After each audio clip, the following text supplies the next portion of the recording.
what I say is the core concept of this is it's for me as it's the game is trying to solve the problem of for me that game mastering becomes boring. I get it, but right now you're trying to explain it to me and why you did it. Okay. I just want to know what it is, okay? Yeah. So if we have, so what are the things, you have explained the pyramid. Mm-hmm. What are...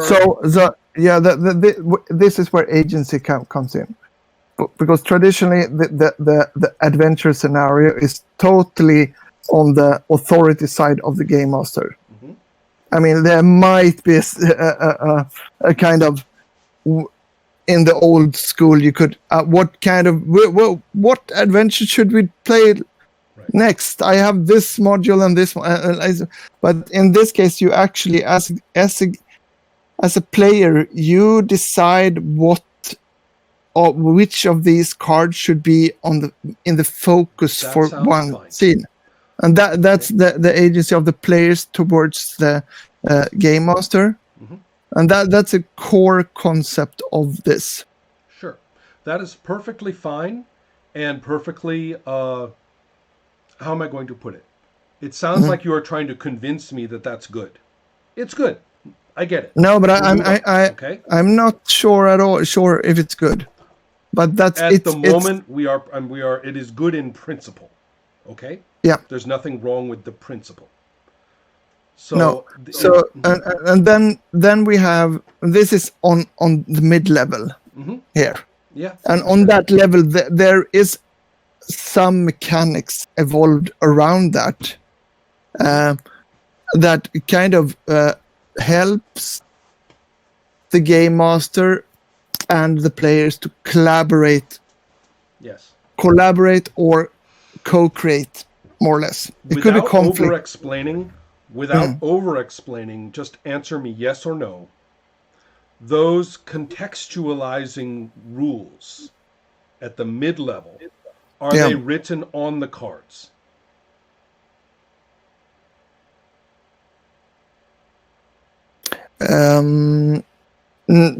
Both yes and no.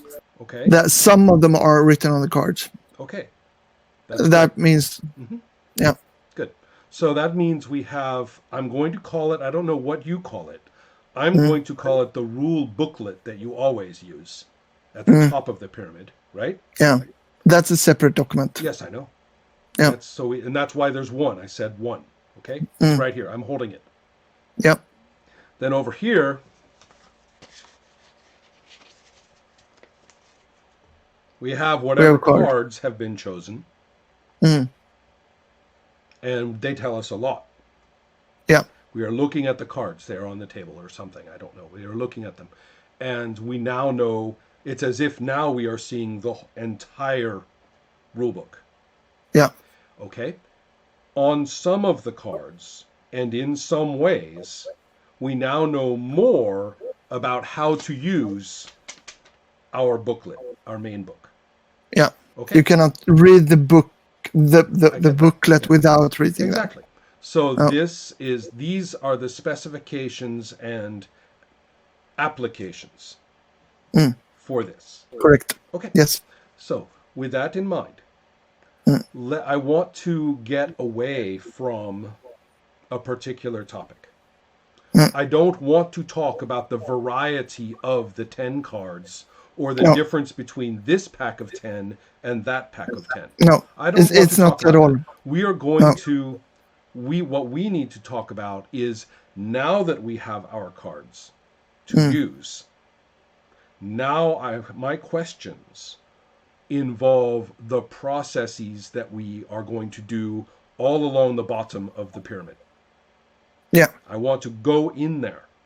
Yeah. Sit there, and I don't need any more discussion about the top of the pyramid, except when we refer to it. I want to know what we will refer to.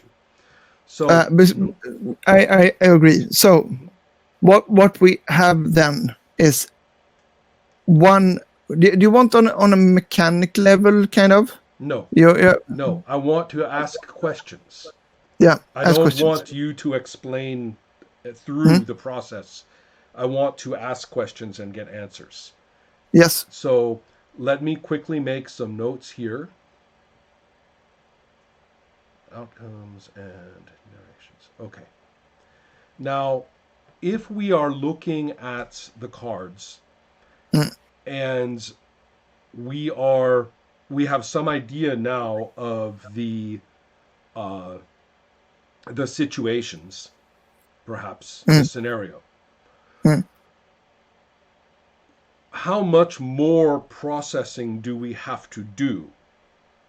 It can't all be on the cards. There must be some individual choice or some individual contribution in a game like Everway, where you are also working off of visual cards. You pick 5 cards to represent your character, and they are just images. But you also have to look at them and say, okay, see that guy in the picture? That's my character. Yeah. Across these cards, there may be 10 characters pictured in different ways, doing different things, but you say, that one is my character. Yeah. And then you go to your sheet and you say, he has a fire score of 5 and an air score of 2. Right? So you're doing something with the cards. Do you do anything like that here? Yeah. And so do you have characters emerge, named protagonists, or do we not do that? Yeah. Yeah. What you do is that you make your character by selecting stuff from the cards. Right. Uh-huh. So, but excellent. very important in this is, and it kind of explains what you're saying, the cards are always on that mid-level. Yes. You are never, if there's a card that is, for example, called the Masked Avenger, you are never the Masked Avenger. Aha, right. But the Masked Avenger is something else in the story. So it's excellent. always... So you have to come up with something where all of this will remain in the backdrop. All of it will remain in setting. I get that. Exactly. That makes a lot of sense. So there is some individual work here at generating characters, and of course they are going to have, through this process, some relationship to the things that we all see. Yeah. Okay, so good. Let me tell you a little bit what you told me about, or asked me about, were the authorities. Okay? Let's go back to the background, which is generated by looking at the cards. Yeah. Okay, so we notice that everybody has contributed a card, but some process is going to have to look at the gestalt of the cards and say, oh, this is our setting. Yeah. Right? How is that done exactly? In the game, it's called the premise. Yes. And how is it done?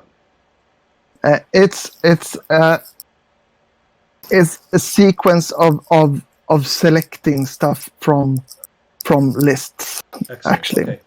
So and it kind of creates, it answers why are we together and so on. Okay, perfect. So that's the backdrop. That makes perfectly good sense. And so it establishes certain things about the setting itself. Yeah. Yeah. And it also establishes things about our characters' positions in it. Yes. Okay. So that's preset. Right. That's before play. That's great. I understand that. And so this is definitely the case that you have a process. However, one thing that I want to know is, how are things that aren't, okay, I guess it's from the lists, but by answering things on the lists, for example, do we find out more about the history, the more about the, if necessary? I mean, somebody can look from a list and say, well, we need to know why that happened.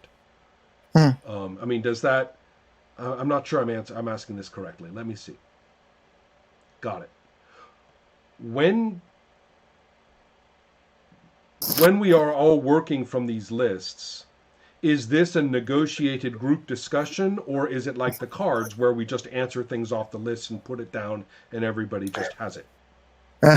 Up until very recently, before you start talking about authority, it was much more of a fluffy, Right. let's agree on these. And that usually worked. And why was that? Because I'm always playing with friends. Right. I'm always playing with people that and the really crappy game sessions usually come from dragging people into that I know, but they don't know each other. Well, And also, so- yeah, it's there's more to it than just friendship. Even friends can have a hard time when they haven't already kind of silently agreed that somebody is going to say, okay, that's done. We know. The dragon swallowed the sun. Somebody answers the question, says, ooh, the dragon swallowed the sun. That's not good enough. Somebody at the table has to go, yes. Or the group as a whole says, yes. There's some kind of a confirmation that answer is good.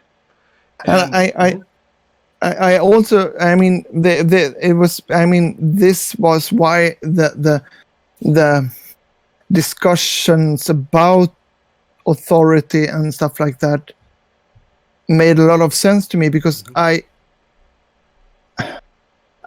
think that's as a very common problem when it comes to game testing, when it comes to like role-playing games, because it's very hard to determine if I'm a great game master, so I kind of fill in the gaps that the system and the players are leaving out. Right. I'm playing with good players. So it's very hard to see why is this working or not working. So it's one of the reasons why I don't think that the traditional convention playtesting is a good idea. No. And so what do you mean by convention playtesting? This may not be the same, but the old way of doing playtesting was to bring the game which was effectively finished, and then you would sit people down in a very limited time, and you would play with them, and effectively all they were doing was asking, how do I hit? Yeah. They weren't really doing very much.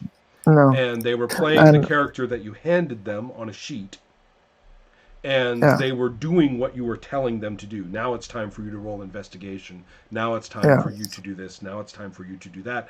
The whole point of that kind of thing was that everybody would walk away from the table just talking about what a great session it was.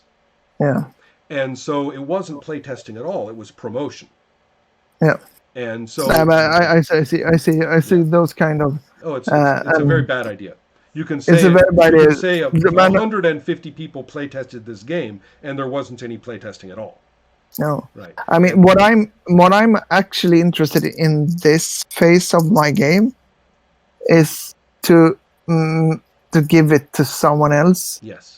And see if it works without the magic ingredient Ola in it, because and that would be really interesting. I'm not sure if I'm actually really ready for it, but it would be very, very interesting. It's good to see that as a goal, and down the road a little bit. Yeah. Let's see. Let's take a look now. Whatever processing is involved. But I didn't, because. I said up until now that was a kind of a fluffy. Yes, I understand. What I've done now is that I see that in this in the premise, in that process, I can see that this one should actually be a decision made by the game master, right. because it becomes, because I mean, I stated that in the introduction text in the new, and I stated this is like any game for the players, right? But for the game master, this is a very demanding game. It kind of forces you to in some degree improvise. You have to be very observant on what the players, what direction they want to take this, because they have basically the power to say, okay, in the next phase, we want this to be about the werewolf, and you had kind of you thought as a game master that I mean, it wouldn't be nice if it was for the magical forest, but I want the werewolf. And in that Right. case, you need to have a kind of a you need to be very you need to have tools Right. as a game master.